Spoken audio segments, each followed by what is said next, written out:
కరూరు తొక్కిసలాట ఘటనలో 39 మంది వ్యక్తులు చనిపోవడం జరిగింది. అయితే ఈ ఘటన తమిళనాడు చరిత్రలో ఒక పెను విషాదమైన ఘటనగా చెప్పుకోవచ్చు. అయితే ఇప్పుడు ఈ ఘటన జరిగిన తర్వాత ఈ పాపం ఎవరిదనేది ఒక పక్క టీవీకే పార్టీ వాళ్ళు ఏమంటే అధికార పార్టీ వల్లే జరిగిందని అంటారు. అధికార పార్టీ టీవీకే పార్టీ నిర్లక్ష్యం వల్ల ఇది జరిగిందని ఒకరిపై ఒకరు ఆరోపణలు చేసుకుంటూ ఉన్నారు.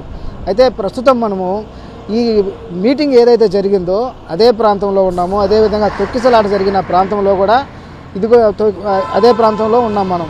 అసలు ఈ మీటింగ్ ఇక్కడ పెట్టడం కరెక్టా కాదా అనేది మనం ఇక్కడున్న ఈ రోడ్డును కానీ మనం పరిశీలిస్తే మనకు అర్థమవుతుంది. ఇది పెద్ద రోడ్డు అయితే కాదు, ఇది కేవలం ఒక ఇరుకైన రోడ్డు కానీ దీన్ని మనం భావించాలి.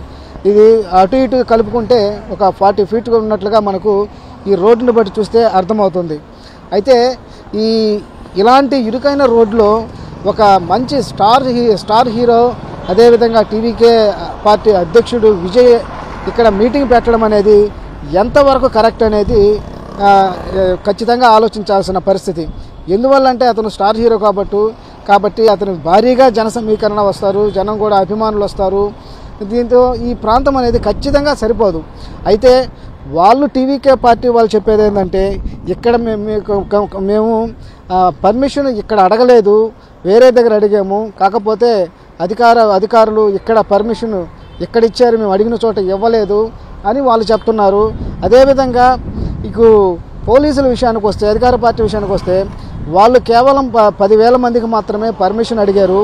ఇప్పుడు చూస్తే 50 నుంచి 60,000 వరకు ఈ ప్రాంతానికి భారీగా జన సమీకరణ జరిగింది, భారీగా జనాలు వచ్చారు. కాబట్టి ఇలాంటి ఘటన జరిగింది అనేసి అధికార పార్టీ నాయకులు చెప్తా ఉన్నారు.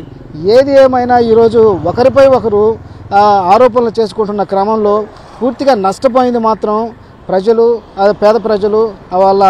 ఈరోజు వాళ్ళు ఈ భూమి మీదే లేకుండా పోయిన పరిస్థితి అయితే ఇక్కడ కనిపిస్తూ ఉంది. ఈ ఇద్దరు పార్టీల నాయకుల నిర్లక్ష్యం ఆరోపణల వల్ల ఇది జరిగినట్లుగా మనకు ఖచ్చితంగా స్పష్టంగా అర్థమవుతూ ఉంది.